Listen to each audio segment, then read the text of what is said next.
You remember Soul Train, the line, the dancers, the joy. But what many people miss is the black hair care company that put them on national TV. Afro Sheen built Soul Train, and this is the deal that made it happen. The resistance that followed, and how it changed black people on TV forever. I'm your host, Country Boy, and this is One Mic Black History. If you like stories like this, you can find more stories like this at onemichistory.com. But without further ado, let's get started. By the 1970s, black culture led everything from music to fashion to slang, but it barely showed up on TV. Even legends couldn't get national sponsors. Nat King Cole's show died without any backing. After the 1968 Kerner Commission told TV to do better, not much changed. Don Cornelius would put it bluntly, stating that in cities where black people were a third of the audience, ad buyers often spent a fraction of that on black media. But let's go back. Don Cornelius grew up in Chicago, where he worked for WVON, the Voice of Negro. He covered the civil rights struggle. He met Reverend Jesse Jackson and Dr. Martin Luther King, and he saw a gap. Black people loved black music, but mass media didn't respect the audience. In 1968, he got a job as a sports anchor at a Black View of News. He would then build a teen concert tour in Chicago called Soul Train. In 1970, he brought dancers and artists to high schools after class. It was an immediate hit. He felt the show could go national, but to do that, he would need real capital and full control. And this is where we meet George Johnson Sr. In 1958, he started Johnson Products with about $250 that he got as a vacation loan because banks would not lend money to black owners. Redlining and bias was everywhere, but he built something anyway. His idea was simple: make top quality grooming products for the black consumer. Afro Sheen was launched in 1957, and it took off fast. 6 years later, it dominated the black hair care market. It helped create thousands of jobs for black workers, and in the late 1960s, Johnson launched Afro Sheen. This was during the Black is Beautiful movement, and afros were not just styles, they were a statement. By 1970, Johnson Products had built $12.6 million in annual sales, and George Johnson was putting real money into black media. Almost his whole $2 million ad budget went to black print, radio, and TV. He even founded the Independence Bank in 1964. Time magazine had a line about his strategy. They called it Pride Pays. And Don Cornelius' Soul Train was a perfect match, a show where black music, dance, and style and hair were the stars. In 1971, Johnson Product became a key sponsor that made national syndication possible. Don Cornelius would state that it took George Johnson, who had both money and foresight, to get this show started. Those ad dollars did three huge things. First, it upgraded the show from black and white to color for the national broadcast. Second, it helped buy time and distribution city by city. The show would launch October 2nd, 1971 in 7 major markets and reach 18 by the end of the first season. Third, it let Don Cornelius keep ownership and creative control, which was rare. Most creators had to trade control for access. Don didn't have to do that.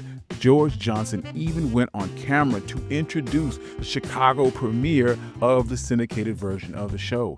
Afro Sheen then ran in spots, often starring Soul Train dancers. The dancers got paid, and the ads felt like a part of the culture, not a break from it. But this wasn't an entirely smooth ride.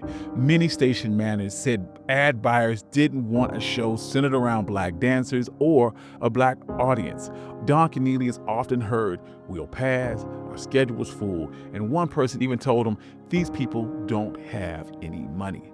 They didn't say the word race, but they didn't need to. Some of the stations even buried the show in terrible time slots. In Chicago, the syndicated version often aired at 2:30 p.m. on Saturdays. It often got preempted by sports and pushed to midnight, and other cities skipped episodes for weeks. So how do you win in a situation like this? Johnson Products, as a presenting sponsor, Soul Train could guarantee add inventory to stations. It made it easier for stations to say yes, and it was an ingenious workaround in a system that was not built for Black shows.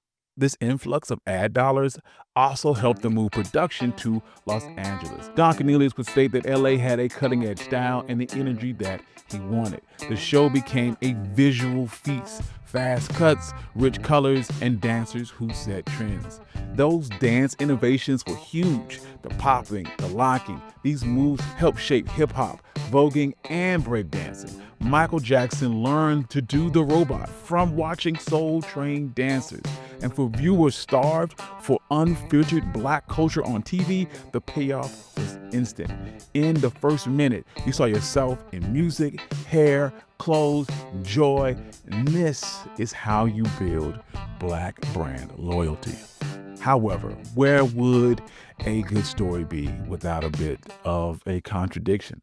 Johnson Products powered Afro Sheen. It celebrated natural hair and Black is beautiful, but at the same time, the company sold hair straightening products like Ultra Sheen and Ultra Wave. Yes, this was a contradiction, but it's also real life.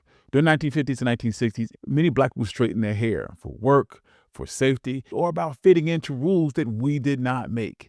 Ultra Sheen met that need, and it took over the market. As the culture shifted in the 1970s, Johnson Products responded with Afro Sheen. It was a direct answer in the moment, and it helped people care for their natural hair. And all of these things helped shape how we saw ourselves. So, yes, Johnson Products made money from the full spectrum, from afros to pressed to processed hair. But the key here is that Black folks always made their hair choices under pressure.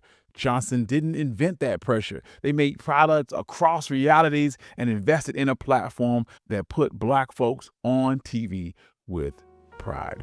In the end, the results were bigger than the ratings. Afro Sheen became a household name. Soul Train became the longest running, first run syndicated music show in American TV history. And those ads that created the show created work for Black writers, directors, models, dancers, and agencies.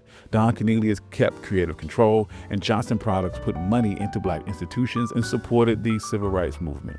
These Black visions shows us that when Black vision meets Black capital, you don't just get a show, you get a pipeline for Black culture. Don Cornelius built Soul Train to counter the images of how we saw ourselves on TV.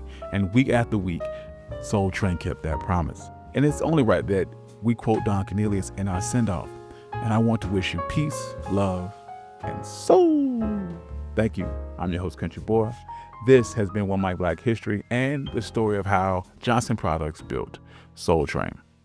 If you like stories like this, you can find more stories like this at onemichistory.com. I also have a Substack where I post notes every single day and an article every single week. I'd like to thank all my financial contributors. Without you, none of this could be possible. If you remember watching Soul Train on TV, please like, share, comment. I want to know what you think about this episode. Comment who your favorite Soul Train dancer was. My wife used to be a fan of the little Asian girl who used to be in the cage. She would get up on one of those green electrical boxes and dance like she was her on Soul Train. Anyway, she's not going to be happy that I told that story. Thank you guys for coming out. God bless you. Good night. Peace.